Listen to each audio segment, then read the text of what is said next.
तो दोस्तों आज मैं एक्सप्लेन करने वाला हूँ 2021 में आई शॉर्ट फिल्म एक दुआ को। इसकी IMDb रेटिंग है 7.8 आउट ऑफ 10 जो कि काफी सही है। मैं शॉर्ट फिल्म को एक्सप्लेन करूंगा, लेकिन इससे पहले अगर आप हमारे चैनल पर नए हैं तो नीचे लाल कलर से लिखे सब्सक्राइब को दबाकर ग्रे कर दें। इससे आप हमारे चैनल से जुड़ जाएंगे और आने वाली वीडियोस को देख पाएंगे। और मेरे थोड़ा और करीब आने के लिए आप मुझे इंस्टाग्राम पर भी फॉलो कर सकते हैं, लिंक आपको डिस्क्रिप्शन में मिल जाएगा। तो फिल्म की शुरुआत में हम अबीदा नाम की एक औरत को देखते हैं जो कि दुकान पर कुछ सामान ले रही होती है। उसी के साथ उसकी छोटी बच्ची दुआ भी बाजार आई होती है। दुकानदार अबीदा से कहता है कि अभी उधारी में सामान ले जा रही हो तो पहले की उधारी कब चुकाओगी। अबीदा कहती है कि अगले महीने तक मैं चुका दूंगी। इसके बाद अबीदा अपनी बच्ची को लेकर आगे बढ़ती है तो उसे बच्चों के कपड़ों की दुकान दिख जाती है, जिसमें कि उसे पिंक कलर की फ्रॉक पसंद आ जाती है। वो अपनी बेटी दुआ के लिए फ्रॉक लेना तो चाहती है पर महंगी होने की वजह से नहीं ले पाती और दुआ के कान में कुछ कहने लगती है।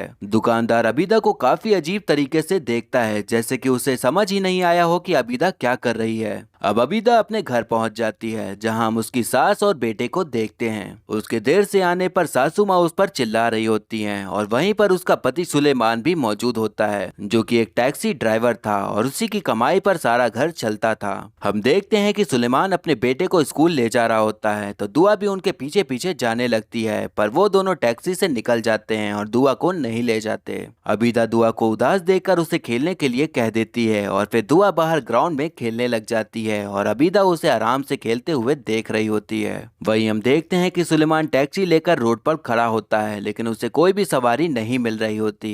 वो देखता है कि अब सभी लोग कैब बुक करके ही कहीं जाना पसंद करते हैं, इसीलिए कोई भी अब टैक्सी नहीं लेना चाहता और इसके चलते उसकी ज्यादा कमाई नहीं हो पाती। अब हम देखते हैं कि अबीदा दुआ के साथ अपने बेटे को स्कूल से पिक करने के लिए जाती है तो वहीं पर गोला वाला खड़ा होता है तो उसका बेटा गोला खाने के लिए जिद करने लगता है। अबीदा गोले वाले को 2 गोले बनाने को कहती है और एक गोला अपने बेटे और एक अपनी बेटी दुआ को दे देती है। अब इस टाइम पर भी गोले वाला अबीदा को अलग ही नजर से देखने लगता है, जैसे उसने कोई बेवकूफी करी हो। अब सुलेमान किसी आदमी से मिलने जाता है और उससे कुछ पैसे उधार लेता है क्योंकि अगले दिन ईद का त्योहार था और उसके पास उतने पैसे नहीं थे कि वो घर में त्योहार धूमधाम से मना सके। वो आदमी उससे कहता है कि तुम अपनी टैक्सी बेचकर ऑनलाइन कैब वाली कंपनी ज्वाइन कर लो, उसमें काफी ज्यादा पैसा मिलेगा। लेकिन सुलेमान कहता है कि ये टैक्सी मेरे पिताजी की आखिरी निशानी है, मैं इसे नहीं बेच सकता। अब हम देखते हैं कि सुलेमान अबीदा के पास बैठा होता है तो अबीदा उससे पूछती है कि पैसों का इंतजाम हो पाया या नहीं, तो सुलेमान कहता है कि हाँ, ईद मनाने के लिए तो पैसों का इंतजाम हो गया है, पर पूरे साल मैं इतनी मेहनत करता हूँ लेकिन ईद के दिन भी मुझे उधारी मांगनी पड़ती है और अब तो लोगों को मेरी टैक्सी में नहीं बल्कि AC वाली कार में बैठना पसंद है। अबीदा कहती है कि आप फिक्र मत करिए, ऊपर वाला सब सही कर देगा। अब दोनों लोग सोने के लिए लेट जाते हैं तो दुआ अबीदा के पास आती है और उसी के बगल में लेटने के लिए कहती है।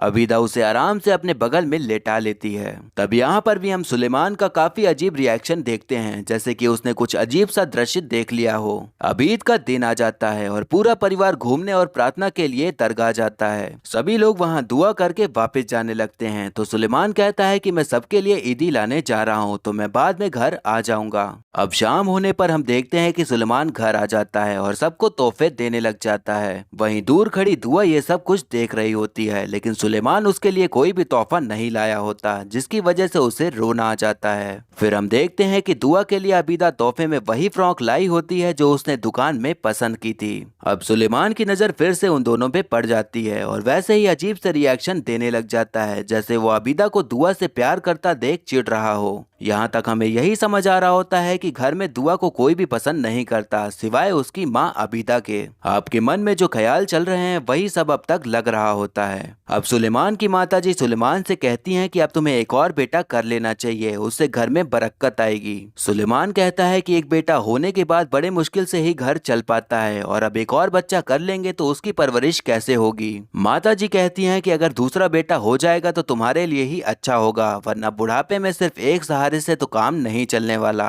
अब सुलेमान माताजी की बातें सुनकर सोच में पड़ जाता है और सोचने लगता है कि शायद माँ सही कह रही हैं। अब माँ ने जो बातें कही थी उसे ध्यान में रखकर सुलेमान बेड पर उसी मूड में लेटा होता है, लेकिन अबीदा आते ही सो जाती है। आधी रात बीतने पर सुलेमान जागा ही होता है और अबीदा सो रही होती है, तो सुलेमान बिना किसी मूड या मूवमेंट के ही अबीदा के साथ संभोग करने लग जाता है। अब यहाँ पर हमें एक फ्लैशबैक दिखाया जाता है जहाँ पर अबीदा, सुलेमान और माताजी हॉस्पिटल में डॉक्टर के पास मौजूद होते हैं। यहाँ हमें पता चलता है कि अबीदा प्रेग्नेंट है और उसे एक लड़की होने वाली है। माताजी डॉक्टर से कहती हैं कि हमें पहला बच्चा लड़की नहीं लड़का चाहिए, तो क्या कुछ ऐसा हो सकता है कि हम अबॉर्शन करवा सकें। ये बात सुनकर अबीदा कहती है कि ये बच्ची तो ऊपर वाले की देन है, तो हम कौन होते हैं इसे खत्म करने वाले, और मैं अपनी बच्ची पर कोई भी आंच आने नहीं दूंगी। अब इस बात को लेकर माताजी और अबीदा में बहस होने लग जाती है और सुलेमान अपने माँ के साइड ही होता है। अब डॉक्टर को ये बहसबाजी देखकर गुस्सा आ जाता है और वो माताजी से कहती हैं कि जो आप करवाना चाहती हैं वो गैर कानूनी है, और अगर ऐसा आपने किया तो मैं अभी यहीं पर पुलिस बुला लूंगी और आपको फिर जेल जाना पड़ेगा। अब हम देखते हैं कि माताजी एक औरत से उसी चीज के बारे में बात कर रही होती हैं और उसे बता रही होती हैं कि उन्हें लड़की नहीं एक लड़का चाहिए। तब औरत उनके हाथ में एक पुड़िया पकड़ा देती है और कहती है कि इसे आप दूध में मिलाकर उसे पिला देना और फिर बच्ची पेट में ही मर जाएगी। अब माताजी किचन में जाती हैं और दूध में उसी पुड़िया के चूरन को मिला देती हैं और वहां से चुपचाप निकल लेती हैं।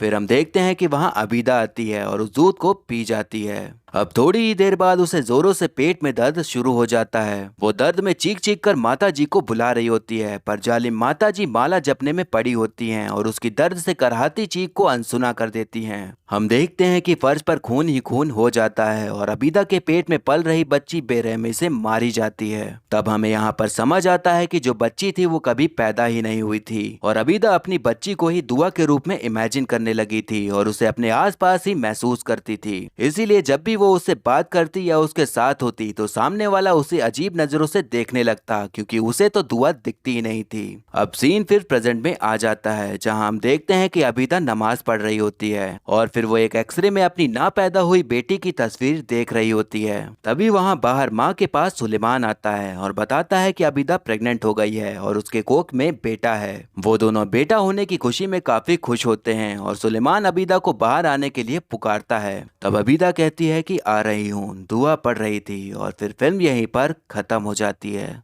तो दोस्तों, आपने देखा कि बेटा होने के लालच में एक माँ ही कितनी जालिम हो गई थी कि उसने पेट में पल रही बच्ची जो पैदा भी नहीं हुई उसे ही मार डाला था। हम यही समझते हैं कि जब तक बच्चा पैदा नहीं होता तब तक वो कुछ भी नहीं, लेकिन वो माँ के कोख के अंदर भी जिंदा ही होता है। वो सांस लेता है, उसकी धड़कनें भी धड़कती हैं, इसीलिए उन्हें पेट के अंदर ही मार डालना भी खून करने जैसा ही है। हमें शॉर्ट फिल्म के लास्ट में ये जानकारी भी दी गई है कि बेटे की चाह में लोग बेटी होने पर उसे पैदा होने से पहले ही अबॉर्ट करवा देते हैं और ऐसे ही इंडिया में सालाना 2 करोड़ बच्चियां मां के पेट में ही मारी जाती हैं। मुझे पता है कि अभी जमाना काफी बदल गया है और लोग अब समझते हैं कि बेटियां भी बेटों से कम नहीं होती और आज के टाइम तो बेटियां भी माँ बाप का नाम रोशन कर रही हैं। एग्जाम्पल आप हाल ही में हो रहे ओलंपिक्स में देख ही सकते हैं। लेकिन अब भी ये चीजें बहुत सी जगह होती हैं और ऐसा नहीं है कि ये सिर्फ गाँव या पिछड़े इलाकों में होता है। ये चीजें हमारी हाई सोसाइटीज में भी होती हैं, लेकिन हमें दिखती नहीं। बट मेरी बातों को ध्यान में रखिएगा कि मैं सभी को नहीं कह रहा, बल्कि बस उन्हीं को कह रहा हूं जो ऐसी सोच रखते हैं और ऐसा करते हैं। अगर शॉर्ट फिल्म की बात करें तो अबीदा को अपनी बेटी को खो देने का इतना बड़ा सदमा लगा था कि वो उसे अपने ख्यालों में सच मानने लगी थी और उसके साथ ही जीने लगी थी। लेकिन अंदर ही अंदर उसे भी पता था कि वो सच नहीं है, पर उसे उसी में सुकून मिलता था। यहाँ पर मैं ये भी क्लियर कर देना चाहता हूँ कि किसी समाज या धर्म को बुरा दिखाने के लिए शॉर्ट फिल्म नहीं बनाई गई है, बल्कि ये शॉर्ट फिल्म हर किसी को एक सच दिखाने के लिए बनाई गई है जो हमारे सामने ही होता है, पर हम उसे देख नहीं पाते। और बेटियों को जन्म से पहले ही मार देने वाली गंदी सोच रखने वाले आपको हर समाज या धर्म में मिल ही जाएंगे।